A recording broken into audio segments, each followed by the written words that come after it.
ప్రజాభవన్ దగ్గర ఉన్న నేను. సో మొత్తం రాష్ట్ర వ్యాప్తంగా ఉన్న ప్రజలు ఎవరైతే ఉన్నారో వాళ్ళ సమస్యలు బాధలు చెప్పుకోవడానికి ప్రజావాణికి దగ్గరకు వస్తున్నారు. భూలను ముఖ్యంగా ఇందులో ధరణి బాధితులు ఎక్కువ మంది ఉన్నారు, చాలా మంది. సో వాళ్ళ భూములు కోల్పోవడం, ధరణిలో ఉన్నటువంటి లోపాలలో ముఖ్యంగా భాగంగా వాళ్ళ పేర్ల మీద భూములు లేకుండా వేరే వాళ్ళ పేర్లలో ఉండడం, ఇవన్నీ కూడా చూస్తూ ఉన్నాం. సో ప్రజావాణి దగ్గర పెద్ద ఎత్తున హైదరాబాద్, రంగారెడ్డి, రాచకొండ దీనికి సంబంధించిన ఈ ఏరియాలో ఉన్న ప్రజలందరూ కూడా ఇక్కడికి వస్తున్నారు. అప్లికేషన్లు అయితే తీసుకుంటున్నారు. మరి దాని స్టేటస్ ఏందనే అంశాల గురించి మనం మాట్లాడాలి. చాలా మంది లోపలికి వెళ్తున్నారు, వస్తున్నారు. ఒకసారి మనం మాట్లాడే ప్రయత్నం చేద్దాం. ఎక్కడి నుంచి వచ్చారు? జిల్లా ఏంది ప్రాబ్లం ఏంది? భూ సమస్యలు అయినా వచ్చిన భూ సమస్యలు అయినా వచ్చిన సార్ ఒక్క నిమిషం సార్. ఏం జరిగింది అంటే ఏంటి ధరణి 2018 సమస్య వచ్చినాక ధరణిలో ఎక్కువ తక్కువలు జరిగినాయి. పట్టదారు అంటే వేరే ధరణి ఆప్షన్ లో వేరే పేరు మా పట్ట మార్పిడి జరగడం జరిగింది. నా పేరు కుట్రపాలు, మాది బహుజన రైతురాలు, నేను జిల్లా ఆర్గనైజేషన్ కమిటీ, తెలంగాణ రాష్ట్ర ఫౌండర్. ఎక్కడ ఏరియా? మాది తాడూరు మండలం, సిర్సవాడ గ్రామం, తాడూరు మండలం, జిల్లా మరి ఏమంటారు లోపల? మాకు ఈ రాష్ట్ర ప్రభుత్వం వచ్చినాక గౌరవ ముఖ్యమంత్రి రేవంత్ రెడ్డి గారి తప్పకుండా మా సమస్యలను పరిష్కారం చేస్తారని మేము ఆవేదన వ్యక్తం చేశాం. తప్పకుండా కూడా సమస్యలు పరిష్కారం అయితే కూడా మాకు నమ్మకం ఉంది, కలుగుతుంది. ఎందుకంటే పోయిన ప్రభుత్వంలో మాకు నమ్మకం కాలేదు. గత 10 సంవత్సరాల నుండి తెలంగాణ రాష్ట్ర ప్రభుత్వం కేసీఆర్ కూడా ఇలాంటి ధరణి ఆప్షన్ తీసేసిండు. ప్రజా సమస్యలు కూడా చాలా అందుబాటులో మంచిగా సమస్యలు జరగలేదు. అందుకే రాష్ట్ర వ్యాప్తంగా ప్రజలు కూడా ఇబ్బంది పడుతున్నారు. ధరణి కాకుండా కూడా ప్రజలకున్న సమస్యలు, ఇల్లు కానీ, భూములు కానీ, రేషన్ కానీ, పింఛన్లు కానీ, ఏ సమస్యలు ఉన్నా పరిష్కారం కాలేదు. కాబట్టి గౌరవ ముఖ్యమంత్రి గారు రేవంత్ రెడ్డి తప్పకుండా మాకు సమస్యలు పరిష్కారం అవుతాయని కూడా మేము ఆవేదన వ్యక్తం చేస్తున్నాం. సో మీరు కూడా అదేనా? 92 నెంబర్ సర్వే నెంబరు. అందులో ధరణి 1 ఎకరా 26 గుంటల భూమి ఒకరి పేరు మీద పట్ట చేసుకున్నాం అయింది. అతను చేయమంటే చేస్తలేడు. అక్కడ తిరిగేసి 2018లో అతను చేసుకున్నాడు. ఇంతవరకు మాకు తిరిగేసి యాస్టకు వచ్చి ఇక్కడ వస్తే న్యాయం జరుగుతుందని ఇక్కడ వచ్చేసినాం. చేస్తామని చెప్పి రెవెన్యూ సమస్యలు అయితే రెవెన్యూ తప్పకుండా కలెక్టర్ గారు కానీ తప్పకుండా న్యాయం జరుగుతుందని మాకు ఆలోచన ఉండే. లోపల కూడా ప్రజా దర్బార్ కార్యాలయం కూడా మంచి స్పందనే ఉంది. గవర్నమెంట్ తప్పకుండా చేస్తారని మేము ఆలోచన చేస్తున్నాం. మాకు తప్పకుండా జరగకపోతే మళ్ళీ సమస్యలు పరిష్కారం ఇట్లనే అలాగైతే అని కూడా. నేను కట్టడానికి వెళ్ళొచ్చు. అంటే ఏంది ప్రాబ్లం ఏంది? డబుల్ బెడ్రూమ్ గురించి వచ్చి. అంటే కేసీఆర్ హయాంలో రాలేదా? కేసీఆర్ హయాంలో రాలేదు. 3 సార్లు ఎంక్వైరీ అయ్యింది. మాకు ఒక పేపర్ చూపించారు, సంతకం పెట్టించుకున్నారు మా భార్య తోటి. తర్వాత 3 సార్లు ఎంక్వైరీ అయినాక ఎలక్షన్ కోడ్ లో వస్తుంది అని చెప్పారు. లాస్ట్ కి ఎలక్షన్ కోడ్ పడ్డది. ఇప్పటి వరకు మాకు అందరికి ఇండ్లు ఇచ్చారు కేసీఆర్ ప్రభుత్వం వల్ల. ఇండ్లు సొంతం ఇండ్లు ఉన్న వాళ్ళకి కూడా ఇండ్లు ఇచ్చారు. ఇండ్లు లేని వాళ్ళు ఇండ్లు లేనట్టే ఉన్నారు. వాళ్ళు ఇంకా కిరాయి ఇళ్ళలో ఇప్పటి వరకు నెలకు 3,000 4,000 కిరాయిలు కట్టుకొని బతకటం. కాటేదని రాజేంద్ర నగర్ హైదరాబాద్ అంటే ఊరు కానీ ఇక్కడనే సెటిల్ అయిపోయినాం. మొత్తం ఇక్కడనే ఉన్నాయి. Aadhaar card, voter ID, ration card మొత్తం ఇటే ఉన్నాయి హైదరాబాద్ కి సంబంధించిన. డబుల్ బెడ్రూమ్ కావాలి ఇస్తా అన్నారు. మరి లోపల ఇంకా ఏం చెప్పలేదు. పేపర్లు అయితే ఇచ్చినాం. మేము అప్పుడు చేసుకున్న పేపర్ 2016 3 నెలలు అప్లై పెట్టినాము. నాతో పాటు పెట్టుకున్న వాళ్ళకి ఇల్లు వచ్చినాయి, నాకు ఇల్లు రాలేదు. దాని గురించి అని చెప్పి వచ్చినాము. ఇక మొన్న ఇందిరమ్మ ఇళ్ళ కింద కూడా రాపించినాము. ఇక అదొస్తుందా ఇదొస్తుందా ఇంకా గవర్నమెంట్ రేవంత్ రెడ్డి గారు ఏం చేస్తారు అనేది. కేసీఆర్ హయాంలో ఏమైనా వచ్చినాయమ్మా మీకు? డబుల్ బెడ్రూమ్ అంతేనా? మీరు ఎక్కడి నుంచి వచ్చినా? గద్వాల జిల్లా. ఏంటి ప్రాబ్లం ఏంటి? ఈ 98 జీవో ప్రకారంగా అప్పుడు 2011 ఉద్యోగాలు ఇచ్చిండ్రు. ఏం జీవో అది? 98 జీవో MS 98 జీవో ప్రకారంగా ఇది 11 రోజు ఇచ్చిండ్రు. 101 మందికి ఇచ్చిండ్రు. లిస్ట్ లో 79 క్రమసంఖ్య నా ఒక్కరికి ఇవ్వలేదు. హైకోర్టుకి ఇవ్వమంటే హైకోర్టుకి వెళ్ళినా హైకోర్టులో కూడా కేసు ముందుకు పోతలేదు. ఏమో చూద్దాం కొత్త ప్రభుత్వం చేస్తారా ఏమని ఆశతో అంత దూరం నుంచి వచ్చినాం సార్. మరి ఏమన్నారు లోపల? పోలేదు ఇక ఇప్పుడే వెళ్తున్నాం. వెళ్ళిన తర్వాత ఏంటి అనేది చూద్దాం. దేవుడు మళ్ళీ వీళ్ళు సాయం చేస్తే బాగుంటది. ఇక వీళ్ళు కూడా ఏమనేది తెలుస్తుంది కదా సార్. వెళ్ళండి లోపలికి వెళ్ళండి. प्रॉब्लम क्या है? डबल बेडरूम दिया है आपको? डबल बेडरूम अभी हमारे साथ वाले पूरे आ जाना पहले। कौन सा एरिया आपका? महेश्वरम। हाँ मनकार। ये सविता इंद्रा रेड्डी है ना? हाँ हाँ नहीं दी है? मिला मिला लेकिन क्या बोले अभी तक चाबी नहीं मिले। में ना पट्टे मिले हुए हम लोगों को, हाँ वहाँ का अभी कोई न्यूज नहीं दे रहे वो लोग हाँ, हाँ, और ना चाबी के बारे में बोले, इसलिए हम लोग यहाँ आए बात करने के लिए। बात करने के अब हमको जो है ना फोन आ रहा ना कुछ बोल रहे हैं ना न्यूज आ रही और जितने मिले बाद वालों को मिल गया, लेकिन हम लोग ठहरे में कुछ भी नहीं मिला। Double bedroom house but not okay हाँ क्या बोले अंदर को गए आप अभी मिले नहीं। हाँ, नहीं, नहीं अंदर गए नहीं गए। अभी हमारे साथ वाले पूरे आना 2200 लोग हैं। ओके डबल बेडरूम होना आपको ऐसा अरे के पट्टे मिल गए भाई। मिल गया पट्टा। मिल गया हाँ, नॉट अलर्ट नहीं करे हाँ, अब तक नहीं करे। अभी मालूम पूरे 2-3 महीने हो गया ना। बोलो बोलो मिल के और केसीआर साहब दिए थे। फर्स्ट जो आया ना उसमें हम लोगों को आया महेश्वरम मलकाल में। सब कुछ अभी अब तक नहीं मिला, लेकिन यहाँ आगे ठहरे। महेश्वरम वालों को नहीं आए, सब कुछ अभी आ गए। तो एमएलए को नहीं पूछे मैं संता ही नहीं, नहीं नहीं वो लोग मिल रहे हैं ना भाई, नहीं मिला गए थे हम नहीं मिले। अब यहाँ पे इसलिए है कि भाई हाँ इनसे बात करें तो मालूम पड़ता होगा कि यहाँ है भैया क्या होता है। ఓకే అందరు చలో ప్రజావాణి ఎట్లా ఎట్లా అనిపిస్తుంది నీకు ప్రజావ్యాన్ బాగుంది కానీ మరి పరిష్కారం కూడా చేయాలని కోరుకుంటున్నా. అంటే అందరు వస్తున్నారు అప్లికేషన్లు ఇస్తున్నారు కానీ అది అవుతుందో కాదో ఇది మన మంగళవారం శుక్రవారం సంతలాగా ఉంది తప్ప మరి నిజంగా జరుగుతుందా అని అడుగుతున్నా ప్రజలందరి తరపున. అంతేనా ఆ, అంటే వస్తున్నారు అప్లికేషన్లు ఇస్తున్నారు కానీ పనులు అవుతున్నాయి ఈ మరి ఒకరికి ఇట్లా అందరికి గ్రేవియన్స్ నెంబర్ వస్తుంది కానీ నిజంగా పనులు అయితేనాయని ఎవరికి ఇట్లా అంటలేరు. మళ్ళీ ఫోన్ చేస్తారు.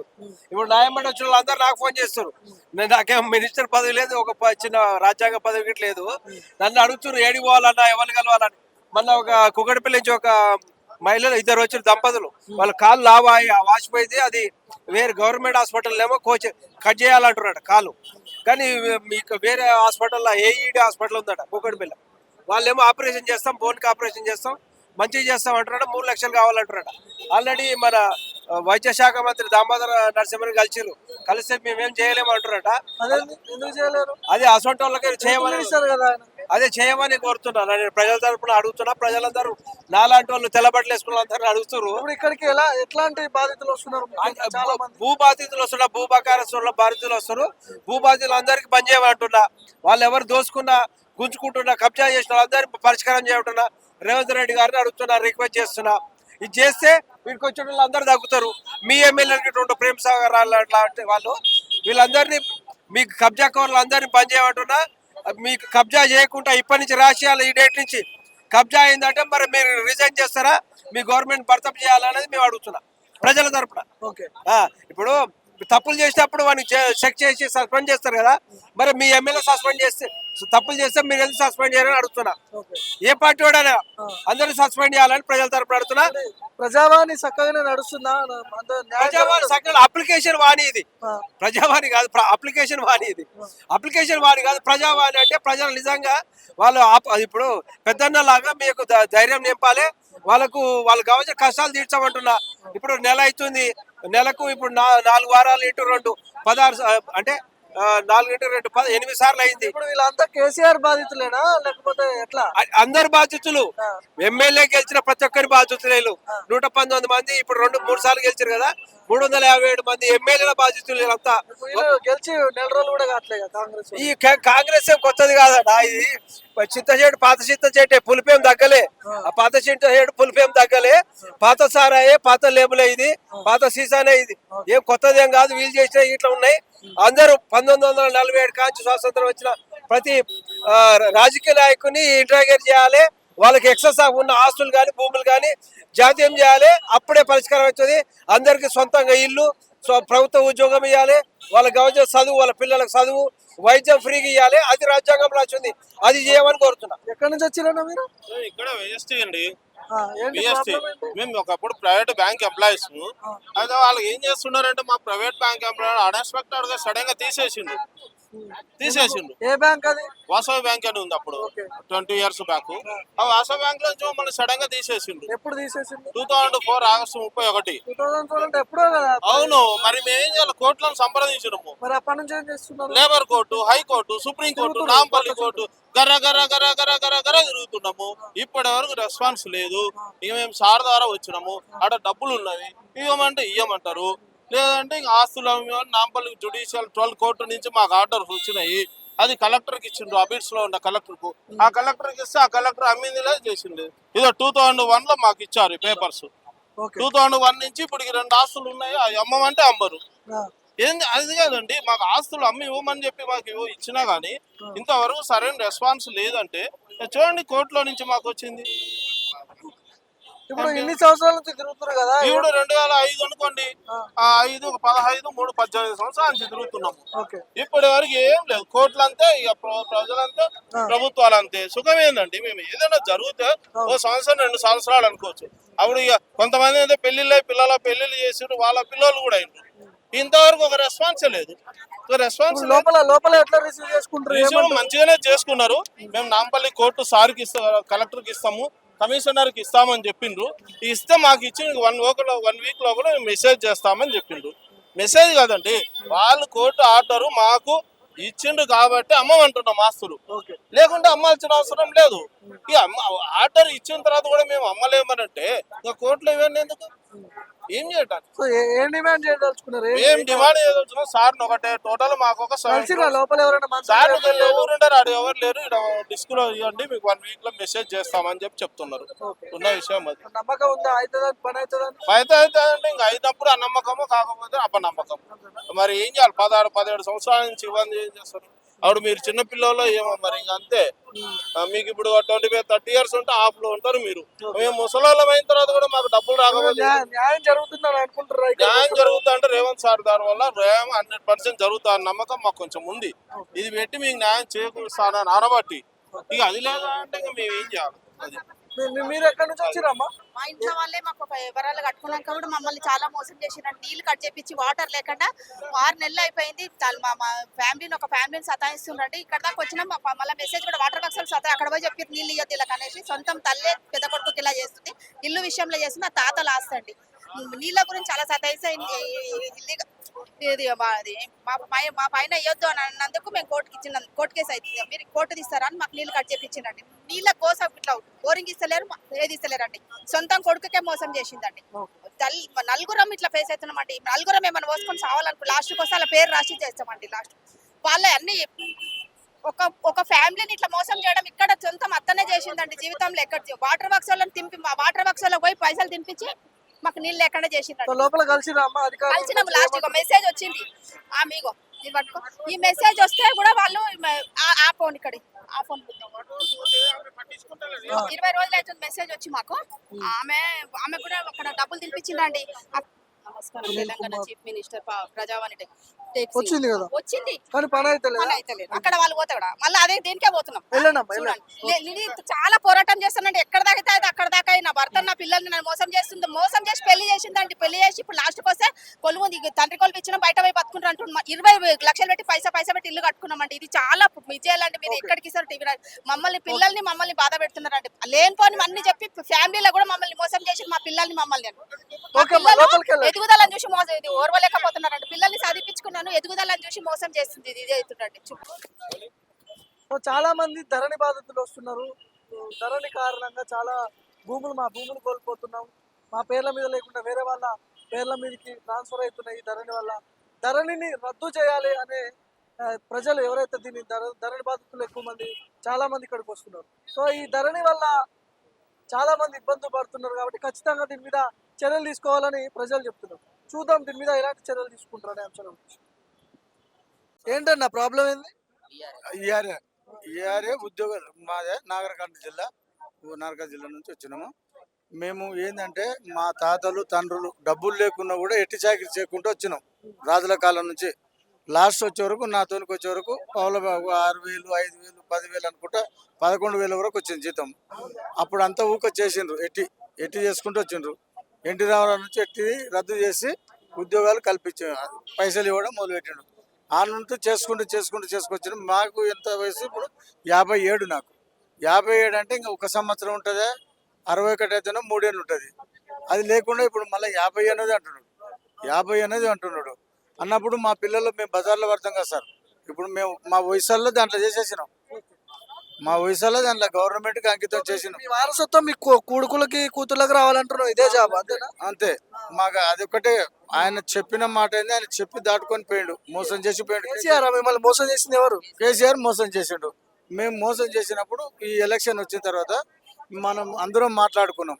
ఈఆర్ఎల్లా అన్ని జిల్లాలలో మా కమిటీ ఉంటుంది కదా, మాట్లాడుకొని మనం ఏం చేసి ఇప్పుడు ఈ రేవంత్ రెడ్డి అంటే కాంగ్రెస్ని గెలిపించుకుంటే, కాంగ్రెస్కి ఏం అనుభవం ఉందంటే స్వతంత్రం తెచ్చిన కాడ నుంచి వాళ్ళకు దీంట్లో బాగా అనుభవం ఉంది. రెవెన్యూ అంటే వాళ్ళకు నీళ్ళు అయినట్లు వాళ్ళకి అనుభవం ఉంది కాబట్టి మాకు న్యాయం చేస్తాడని కాంగ్రెస్కు అందరూ మా పిల్లలు, మా కుటుంబాలు, మా బంధువులు అందరు చెప్పుకొని ఓటేసి గెలిపించుకున్నాం. ఇప్పుడు ఈయన చేస్తాడని మన నమ్మకం ఉంది. నిన్న రేవంత్ కన్నా మన సీతక్కన కలిసినాము, పొంగులేటి శ్రీనివాసరెడ్డిని కలిసినాము, తర్వాత కోదండరామును, తర్వాత ఎవరు మల్లు రవి, వీళ్ళని కలిసినాం. మేము 3 రోజులు ఇక్కడ వచ్చి అట్లా మినిస్టర్లకు వాళ్ళకు తిరుగుతున్నాము. తిరిగితే సానుకూలంగా స్పందిస్తాము, మీకు అయిన కాడికి న్యాయం చేస్తామని అంటున్నారు. దాన్ని లోపల అధికారులు ఎవరెవరు కలిసిరు, ఎమ్మెల్యేలు మంత్రులు ఎవరు కలిసిరు? మేము ఇచ్చిపోయి ఫస్ట్ స్టార్టింగ్లో ఇచ్చినాము. ఇస్తే మాకు మెసేజ్ పెట్టింది, మీ సమస్య ముఖ్యమంత్రి దృష్టికి పోయింది, మీకు న్యాయం చేస్తాడు అని మాకు మెసేజ్ వచ్చింది. ఇచ్చినప్పుడు అది ఆడికే ఉంటే బాగుండదని మేము 3 రోజులు ఇక్కడ కూర్చొని ఇవాళ ఎట్లా ప్రజా దర్బార్ కాడికి మీడియా నడుస్తుంది కదా, దాంట్లో చెప్పాలని వచ్చినాము. వచ్చి చెప్తున్నాము, మా సమస్య రేవంత్కు తెలపాలని కోరుకుంటున్నాం. ఎట్లా ఏమన్నారు, రెస్పాన్స్ ఎట్లుంది లోపల మీరు పోయి మాట్లాడినప్పుడు? లోపల ఒక తీసుకున్నారు అంటే అధికారులు తీసుకొని మీకు మీ సెల్ నెంబర్ మాది భద్రాద్రి కొత్తగూడెం జిల్లా సూరపేట మండలం. మేము 55-61 సంవత్సరాల వారసుల ఉద్యోగాలు కావాలని, మమ్మల్ని బ్యాక్ టు విఆర్ఏకి పంపించాలని మా రేవంత్ రెడ్డి గారికి మేము ప్రజా దర్బార్లో మెమోరాండం ఇవ్వడానికి వచ్చాము. నిన్న గాంధీ భవనం సచివాలయంలో మంత్రివర్యులని పొంగులేటి శ్రీనివాసరెడ్డి గారిని, సీతక్కని, మన జీవన్ రెడ్డి గారిని, మల్లు విట్టవాకర్ గారిని కలవటం జరిగింది. వాళ్ళు కూడా మాకు స్పందించి మీ త్వరలోనే పరిష్కరిస్తామన్నారు. మాకు త్వరగా పరిష్కరించి మాకు న్యాయం చేయగలరని రేవంత్ రెడ్డి గారితో మా బాధని రేవంత్ రెడ్డి గారికి వాళ్ళు చెప్తారని, మాకు అనుకూలంగా త్వరలోనే మాకు న్యాయం జరిగిద్దని మేము ప్రజా దర్బార్కి రావడం జరిగిందన్న. మీరు ఎక్కడి నుంచి వచ్చారన్న? అశ్వరావుపేటనా? భద్రాద్రి కొత్తగూడెం జిల్లా. మమ్మల్ని గత ప్రభుత్వం ఏదో చేసింది అన్ని చికాకులు, ఈ ప్రభుత్వం అన్న మంచి మనసుతో మాకు న్యాయం చేస్తుంది. రేవంత్ రెడ్డి గారు ఎలక్షన్ ముందు చెప్పారు, మిమ్మల్ని యథాస్థానంలో తీసుకొచ్చి ఎవరి స్థానంలో వాళ్ళని కూర్చోబెడతా, ఏం భయం లేదు, మీరు నిర్భయంగా ఉండండి చెప్పి అన్నారు.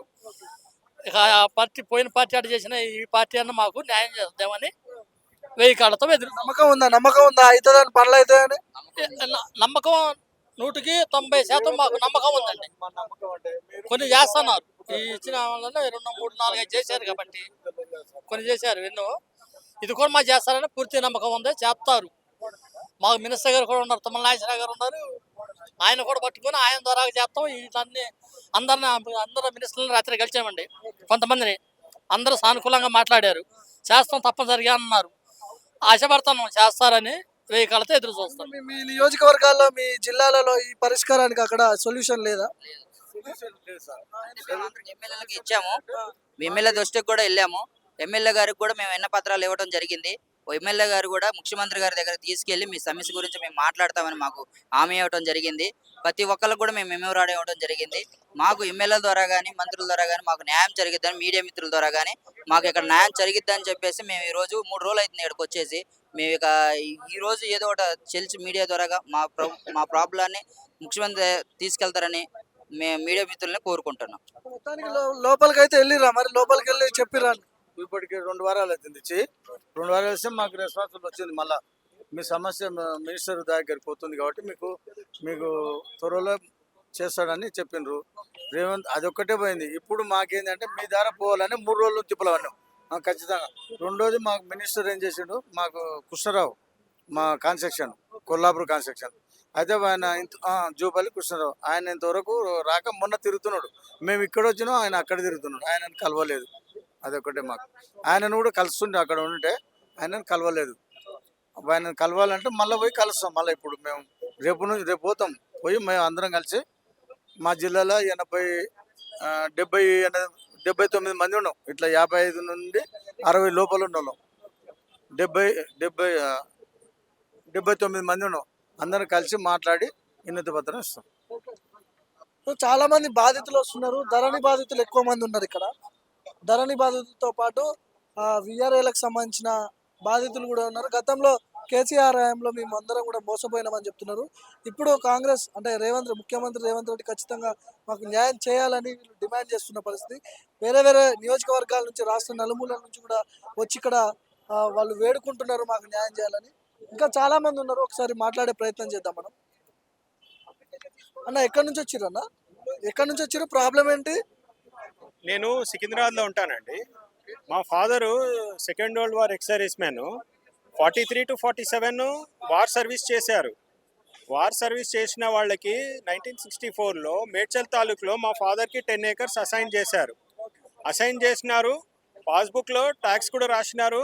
ట్యాక్స్ కట్టిన ఆయన 300 రూపీస్ వరకు ట్యాక్స్ కట్టినారు ఆయన.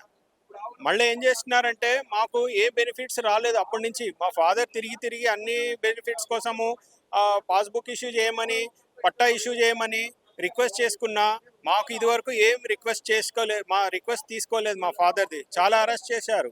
డిఫెన్స్ ఎక్స్ ఆర్మీ సెకండ్ వార్లో పోయిన వాళ్ళకి ల్యాండ్ ఇచ్చిన వాళ్ళకి ల్యాండ్ ఇచ్చి అంత చాలా తిప్పలు పెట్టినారు మా ఫాదర్. మళ్ళీ 2004లో మా ఫాదర్ చనిపోయారు. ఎక్స్ ఆర్మీ ఈయన ఇది వార్ ఫోటో అయినది. మా ఫాదర్ది వార్ ఫోటో. వార్లో ఉన్నప్పుడు ఇట్లా ఉండే మా ఫాదర్. ఇది మాకు జిల్లా సైనిక్ వెల్ఫేర్ వాళ్ళు ఐడి కార్డ్ ఇచ్చినారు డిఫెన్స్ది. ఇంకొకటి ఏంటంటే 2004లో మా ఫాదర్ చనిపోయిన తర్వాత 2006లో ఇదే ప్రజా దర్బార్లో సీఎం రాజశేఖర రెడ్డి గారిని కలిసినాను. పర్సనల్గా కలిసి ఇట్లాగే దర్బార్లో లెటర్ ఇచ్చినాను 2006లో. ఇది 2006లో ఇచ్చిన లెటర్ ఇది. ఇప్పుడు వరకు మాకు ఈ 2006 పేపర్లో యాక్షన్ తీసుకోలేదు. ఇంకొకటి మళ్ళా కేసీఆర్ గారు వచ్చారు. కేసీఆర్ వచ్చి ధరణి పోర్టల్ అని తీసుకొచ్చినారు. ధరణి పోర్టల్లో మాకు కలెక్టర్ ద్వారా లెటర్ వచ్చింది. ధరణి పోర్టల్ ద్వారా మేము 178, 179లో మేము ధరణిలో అప్లై చేసిన అప్లికేషన్స్ అన్ని రిజెక్ట్ చేస్తున్నారు. రీజన్ ఏమంటే వాళ్ళు ఊడకపోయింది అంటున్నారు ఈ సర్వే నంబర్స్. మాకు నోటీస్ లేదు, ఏం లేదు. లీగల్ నోటీస్ ఇవ్వకుండానే మా ల్యాండ్స్ ఊడాకి హ్యాండ్ ఓవర్ చేశారు వాళ్ళు. ఇంకొకటి మళ్ళీ అడిగితే మీకు అది ప్రొహిబిటెడ్ లిస్ట్లో ఉందంటున్నారు. ప్రొహిబిటెడ్ లిస్ట్లో ఉండని ఏమైనా కానీ మాకు ధరణిలో పేరు వచ్చింది, సర్వే నెంబర్ అప్డేట్ అయ్యింది, మేము అమౌంట్ కూడా కట్టిన ధరణిలో. మాకు పాస్బుక్ ఇష్యూ చేయాలి. ఇప్పుడు లోపల అధికారులను కలిసిరా? ఏమంటారు లోపల అధికారులు? ఏమంటారు? ఒక 10 రోజుల కిందనే నా పిటిషన్ పెట్టుకున్నాను ప్రజా దర్బార్లో. ఇదే దర్బార్లో పెట్టినాను. దానికి మాకు మెసేజ్ వచ్చింది కానీ ఏం యాక్షన్ లేదు. ఇంకొకటి ప్రైమ్ మినిస్టర్ ఆఫీస్ నుంచి లెటర్ పోయింది, సిఎస్కి చీఫ్ సెక్రటరీకి పోయింది. మళ్ళీ గవర్నర్ ఆఫీస్ నుంచి లెటర్స్ పోతున్నది, కలెక్టర్కి, ఎంఆర్ఓకి, ఆర్డీఓకి పోతున్నది. పట్టించుకోవట్లేదా? ఏం పట్టించుకోవట్లేదు. మా అప్లికేషన్ అట్లాగే ఇప్పుడు కూడా అట్లాగే పెండింగ్లోనే ఉంది. వాళ్ళు ఇష్యూ చేయాలి, మా పాస్బుక్ రావాలి, మాకు పొజిషన్ ఇవ్వాలి. మేమంతా 9 మంది, 5 మన అక్క చెల్లెలము, మేమంతా 9 మంది. వాళ్ళ పిల్లలు మొత్తం ఇప్పుడు 50 మంది అయినారు. మా పాస్బుక్ మాకు ఇష్యూ చేయండి రిక్వెస్ట్ చేస్తున్నాను కలెక్టర్, ఆర్డీఓ, రెవెన్యూకి. మా పాస్బుక్ మాకు రావాలి, మా ల్యాండ్ మాకు రావాలి, మాకు న్యాయం చేయమని అడుగుతున్నాను. సో ఇది పరిస్థితి. చాలా మంది బాధితులు వస్తున్నారు, మనం చూస్తూ ఉన్నాం. ఎందుకంటే రాష్ట్ర వ్యాప్తంగా ఉన్నటువంటి బాధితులు చాలా మంది వస్తున్నారు. ఒక్కొక్కరిది ఒక్కొక్క బాధ. ధరణి బాధితులు చాలా మంది వస్తున్నారు ప్రజావాణి. కానీ మరి ఇక్కడ సాల్వ్ అవుతుందా కావట్లేదా అనేది తర్వాత చూసుకుంటే, అప్లికేషన్లు అయితే లక్షల కొద్ది అప్లికేషన్లు తీసుకుంటారు. కానీ దానికి సంబంధించిన స్టేటస్ ఇవ్వాల్సిన అవసరం ఉంది. కాబట్టి ఆ స్టేటస్ ఇవ్వాలి, ఆ అప్లికేషన్ ఎక్కడి వరకు వచ్చిందనే అంశాల గురించి మాకు డైలీ అప్డేట్ ఉండాలని ప్రజలు చెప్తున్నారు. నాకేదో సమస్య ఉందని, ప్రభుత్వం తీరుస్తుందనో, రేవంత్ రెడ్డి గారు తీరుస్తారో అందరికి చెప్పుకుందాం అని చెప్పి ఇక్కడ రాలేదండి. ఇది నా సమస్య కాదు, ప్రపంచ సమస్యను పట్టుకొని నేను వేలాడుతూ ఉన్నాను. అదేంటంటే ప్రపంచం అంతా ఏ విధంగా నడుస్తుంది, ప్రపంచానికి మూలం ఏంటి ఏ ఒక్కరికి తెలియదు ఇంతవరకు. ప్రపంచంలో 800 కోట్ల మంది జనాభా ఉన్నారు ఈరోజు. ఆధ్యాత్మిక జ్ఞానం, స్పిరిచువాలిటీ, సైన్సు ఎంతో డెవలప్ అయింది. కానీ ఏ ఒక్కరు కూడా ప్రపంచానికి మూలం ఏంటి అనేది గ్రహించలేకపోయారు. నేను 24 సంవత్సరాల నాడు గ్రహించగలిగా. దాన్ని చెబుదామని ప్రయత్నిస్తూ ఉన్నా. కాకపోతే నేను తెలుసుకోగలిగాను నిజం, కానీ దాన్ని వివరించడానికి నాకు కొన్ని ప్రూఫ్స్ లేకపోయినాయి. అంటే ఏం నిజము, ఏం చెప్పాలనుకుంటున్నారు మీరు? సమాజానికి ఏం చెప్పదలుచుకున్నారు? ప్రపంచం మొత్తం నడుస్తుంది ఒకే ఒక్క పదంతో నడుస్తుంది. పదం అంటే ముందర అవగాహన లేదు సమాజానికి కానీ మనిషికి కానీ. ఆ అవగాహన లేకే సమస్త సామాజిక సమస్యలు డెవలప్ అవుతూ ఉన్నాయి. సామాజిక సమస్యలను రూపుమాపడానికి నా ప్రయత్నం చేస్తూ ఉన్నాను. నేను కూడా ప్రపంచానికి చెప్పాలి కదా, అది చెప్పడానికి ప్రూఫ్లు అడుగుతారని చెప్పి 24 సంవత్సరాల నుంచి వెయిట్ చేశాను. ఇప్పుడు మొత్తం సమస్త ప్రూఫ్లు సంపాదించగలిగాను. ఈరోజు కూడా సమాజానికి చెప్పాలంటే సమాజంలో ఎవరో ఒకరు రెస్పాన్స్ ఉండాలి కదా. ఆ రెస్పాన్సిబిలిటీ ఎవరు తీసుకుంటారు? ముఖ్యమంత్రే తీసుకోలేడు. సమాజంలో కొంతమంది మేధావులు ఉన్నారు, మీడియా ఉంది, ఎవరో ఒకరు తీసుకోవాలి. ప్రభుత్వాలు కానీ, మేధావులు కానీ, మీడియా కానీ. కానీ నేను ప్రయత్నిస్తుంటే అందరూ కూడా నాకెందుకు, నేనేం చేయగలను, నా పిల్లలను కూడా నేను కంట్రోల్లో పెట్టుకోలేకపోతున్నాను, ఇది అందరికీ తెలుసు, ఇది నువ్వు చెప్పేదేంటి, నాకేంటి, పోనీ నేను చేస్తే నాకేంటి, అంటే నా స్వలాభం ఏంటి, నా స్వార్థం ఏంటి అనే ఇదిలో ఉన్నారు. మీ స్వలాభం అని కాదు, మీకేంటి అని కాదు, నాకేంటి అనేది నేను ప్రయత్నించట్లా. సమాజం కోసం మీరు ఏం చెప్పదలుచుకున్నారో అది చెప్పండి. సమాజం కోసం, భావి తరాల కోసం ప్రపంచానికి విజ్ఞానం ఇవ్వాలనేది నేను ప్రయత్నిస్తూ ఉన్నా. అది ఇవ్వడానికి నాకు నలుగురు కావాలి. నలుగురు ఎందుకు కావాలనుకుంటున్నాను ఒకటి ఆలోచించుకోండి. ఫస్ట్ ప్రశ్న మీకు వచ్చేది, నేను సస్తే పారేటాక అనుకోండి ఒకటే. రెండో ప్రశ్న, నేను ఏదన్నా చెప్తే దాన్ని నలుగురికి పంచడానికి అనుకోండి. ఇది ఫైనల్గా చెప్తున్నాను, నాకు నలుగురు కావాలి. ఆ నలుగురు ఎవరో అది కూడా చెప్తున్నాను, వినండి. నాకు తెలిసినంత వరకు కొంత అర్థం చేసుకోగలిగిన వాళ్ళు నలుగురు ఉన్నారు అని చెప్పి నా నమ్మకం ఉంది. ఆ నలుగురు పేర్లు కూడా చెప్తున్నాను ఇక్కడ. డాక్టర్ జయప్రకాష్ నారాయణ గారు, కొంత అవగాహన ఉంది ఆయనకి సమాజం మీద, కాదనలేను. కానీ నేను చెప్పేది వినడానికి నాకు ఒక అర్ధగంట సమయం కావాలి. రెండు, ఆయన జేడి లక్ష్మీనారాయణ గారు, ఆయన కూడా సమాజానికి ఏదో చేయాలని వచ్చారు, కానీ అక్కడే ఉన్నారు. మీరు చేయటం కాదు, నాకు సమయం ఇవ్వండి ఒక అర్ధగంట. అది ఎలా చేయాలో, ఏ విధంగా చేయాలో నేను చెప్తాను మీకు. ఒక ప్రణాళిక ఉంది దానికి. ఇంకో ఆయన ఉన్నారు, గోగినేని బాబు గారు అని ఉన్నారు. నేను మానవవాదిని, హేతువాదిని అని చెప్పుకుంటున్నారు. ఆయనకు కూడా చాలా అనుభవం ఉంది, ప్రపంచ దేశాలన్నీ తిరుగుతూ ఉన్నాడు. ఆయనతో నాకు ఒక అర్ధగంట సమయం కావాలి, చెప్తున్నాను. ఎందుకంటే నేను చెప్పేది అర్థం చేసుకోవడానికి మనిషి కావాలి ముందర. ఇంకోళ్ళు ఉన్నారు, ప్రొఫెసర్ కె నాగేశ్వర్ గారు ఉన్నారు. ఆయన కూడా ఒక మేధావిలాగా అందరం చెప్పుకుంటాం, ఎమ్మెల్సీగా చేస్తున్నారు. ఆయన కూడా నాకు ఒక అర్ధగంట సమయం ఇవ్వాలి. వీళ్ళ నలుగురు నాకు ఒక అర్ధగంట సమయం ఇవ్వగలిగితే, అంటే ముగ్గురే చెప్పున్నాను, నాలుగు ఆయన ఏబిఎన్ ఆంధ్రజ్యోతి పేపర్ కానీ, ఎలక్ట్రానిక్ మీడియా కానీ. రాధాకృష్ణ గారు ఉన్నారు, ఆయనకు కూడా కొంత అవగాహన ఉంది. ఆయన కూడా అడుగుతున్నా, నాకు ఒక అర్ధగంట సమయం కావాలి. మీరంతా అనుకుంటారు మా ఆఫీసుకి రావచ్చు, ఎన్నో ప్రయత్నాలు చేయొచ్చు అని. అవన్నీ అయిపోయినాయి. నా ప్రయత్నాలు 24 సంవత్సరాల నుంచి చేస్తున్నా. నేను చేయలేదు అని మీరు ఏదన్నా అన్న బొంగటానికి చూడొద్దు. నా దగ్గర ప్రూఫ్స్ ఉన్నాయి. ఆ ప్రూఫ్స్ ఏంటి అంటారా, మీకు పంపించిన మెసేజ్లు కానీ, మెయిల్స్ కానీ అన్నీ ఉన్నాయి. గుర్తుపెట్టుకొని మీరు నాకు సమయం ఇవ్వండి, అదే ప్రపంచానికి పరిష్కారం. Thank you. ప్రాబ్లం ఏంటి? వెహికల్ లోన్ కావాలండి. ఒక ట్రాన్స్జెండర్, నేను ట్రాన్స్ ఉమెన్ అయితే, ట్రాన్స్జెండర్ అని లోన్ ఇవ్వట్లేదు నాకు. ఏ ఫైనాన్స్ వాళ్ళు ఫైనాన్స్ ఇవ్వట్లేదు. షోరూమ్ వాళ్ళు వెహికల్ ఇవ్వడానికి రెడీగా ఉన్నారు, ఫైనాన్స్ వాళ్ళు ముందుకు రావట్లేదు. అది 30 లక్షల బండి ఉంటుంది. ఏం వెహికల్ మీరు అడిగేది? సీఎం వెహికల్ అండి. దేనికి అంటే నేను నడుపుతానండి. నేను ఆల్ ఇండియా తిరుగుతాను. ఆల్రెడీ ఇప్పుడు డ్రైవింగ్ లోనే ఉన్నాను. నేను హైదరాబాద్ నుంచి ఒకసారి బయలుదేరానంటే 6 నెలలు పడుతుంది నేను రానికి. అస్సాము, సిక్కిము, కలకత్తా ఇలా తిరుగుతానండి నేను. ఇల్లు ఏంటిది ఇది? నేను చిన్న వెహికల్ తీసుకున్నానండి. ఫస్ట్ ఒక ఇల్లు ఉంటే ఇల్లు అమ్మేసి ఇలా కట్టుకొని, వేరే జాగా ఉంటే ఇలా కట్టుకొని వెహికల్ తీసుకున్నాను. దళిత బంధు స్కీమ్ వల్ల కొన్ని బండ్లు రావడం వలన నేను ఫైనాన్స్ 2 సంవత్సరాలు నడుపుకున్నాను. బండి ఏదైతే తీసుకున్నాను 4 లక్షలు పెట్టి, 10 లక్షల బండి 4 లక్షలు నెట్టు కట్టేసి తీసుకున్నాను. అయితే అందులో దళిత బంధు స్కీమ్ వల్ల వచ్చిన వెహికల్స్ వాళ్ళు తక్కువకి వెళ్ళడం, మాకు రేటు గిట్టుబాటు కాక వెహికల్ కొన్న వెహికల్ ఫైనాన్స్ వాళ్ళు తీసుకెళ్లారు, ఫైనాన్స్ కట్టకపోవడం వల్ల. అలా ఇల్లు కోల్పోయాను. ఇప్పుడు నేను చేసుకునే వృత్తి కోల్పోయాను. డ్రైవర్గా వెళ్తున్నాను, చాలా ప్రాబ్లమ్స్ ఎదురవుతున్నాయి నాకు. అదే నా సొంత వెహికల్ ఉంటే నేను వేరే విధంగా ఉంటుంది. నాకు సరిగ్గా జీతం గిట్లా ఇవ్వట్లేదు డ్రైవర్కి వెళ్తే. ఎవరికి ఇక్కడ ఇక్కడ ఏమంటారు లోపల వెళ్ళిరా ప్రజావాణి లేకపోతే ఏమంటారు అధికారులు వెళ్ళాను. చెప్పిర్రా? ఆ, నా కంప్లైంట్ ఇచ్చాను. నాకు వెహికల్ లోన్ ఇప్పించగలరని నమ్మకం కుదిరింది. ఖచ్చితంగా డెఫినెట్గా వస్తుంది నాకు వెహికల్. నమ్మకం ఉందా? నమ్మకం ఉంది. మీరు ఎక్కడి నుంచి వచ్చారు? మేము తిమ్మాపూర్ నుంచి వచ్చాం సార్. ఏంటి ప్రాబ్లం? పాపకి హెల్త్ ఇష్యూ ఉన్నది సార్. పాపకి ముందు ఏంటంటే ఫీవర్ వచ్చింది సార్. ఫీవర్ వచ్చి ర్యాషెస్ దద్దుర్లాగా వచ్చేసాం. దద్దుర్లాగా వస్తుంటే ప్రైవేట్ హాస్పిటల్లో జాయిన్ చేసాం. జాయిన్ చేస్తే 15 days చూశారు, తగ్గలేదు. తగ్గపోతే పాపకి ఏమన్నారంటే మెరుగైన వైద్యం గురించి రెయిన్బో కానీ కార్పొరేట్ హాస్పిటల్కి తీసుకెళ్ళమని యశోద హాస్పిటల్ గట్ట. మన దగ్గర అంత స్తోమత లేక ఈఎస్ఐ హాస్పిటల్కి తీసుకెళ్ళాం సార్. ఈఎస్ఐ హాస్పిటల్లో కూడా 1 month ట్రీట్మెంట్ జరిగింది. జరిగిన తర్వాత ఏమైందంటే చూశారు వాళ్ళు ఏంటంటే డెంగ్యూ ఫీవర్ కానీ ఏ ఫీవర్ అయినా కానీ 1 month గంట ఉంటుందమ్మా, అంతకంటే అయితే ఎక్కువ ఉండదని చెప్పారు సార్. చెప్పిన తర్వాత ఏమైందంటే తర్వాత మళ్ళీ ఒకసారి ఇంటికి పంపించారు. ఇంటికి పంపించిన తర్వాత మళ్ళీ వెంటనే జ్వరం వచ్చింది. అప్పుడు పాపకి ఏంటంటే సోజా విత్ మాస్క్ అని ఒక రకమైన వ్యాధి వచ్చిందని చెప్పారు సార్. ఇది 1 కోటి మందిలో ఒకరికి వచ్చి వ్యాధి అని చెప్పారు సార్. ఈ వ్యాధి 1 కోటి మందిలో ఒకరికి వచ్చి వ్యాధి అని చెప్పారనమాట. పాపకి 5 months క్రితం ఉన్న ఫోటో సార్ ఇది.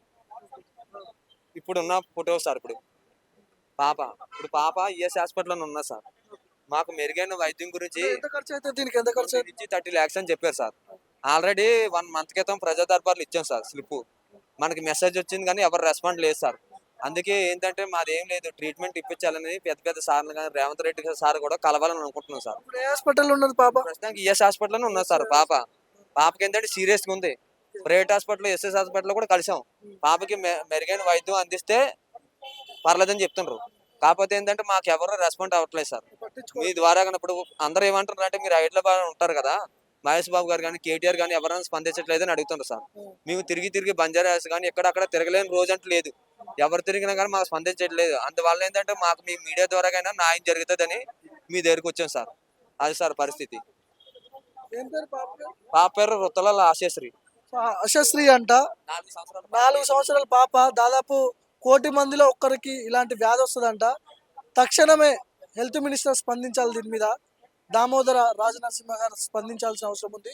ఆర్థిక స్తోమత లేదంట వీళ్ళకి. 30 లక్షల రూపాయలు ఖర్చు అవుతున్నాయంట. ఈఎస్ఐ హాస్పిటల్లో పాప ఉన్నది ప్రస్తుతానికి. సో దీని మీద స్పందించాల్సిన అవసరం ఉంది. తక్షణమే ప్రభుత్వం ఆదుకోవాల్సిన అవసరం ఉంది. మీరు ఏం చేస్తారు? మేము కంపెనీలో పని చేస్తాం సార్. నాకు వచ్చేది 10-12 వేలు జీతం సార్.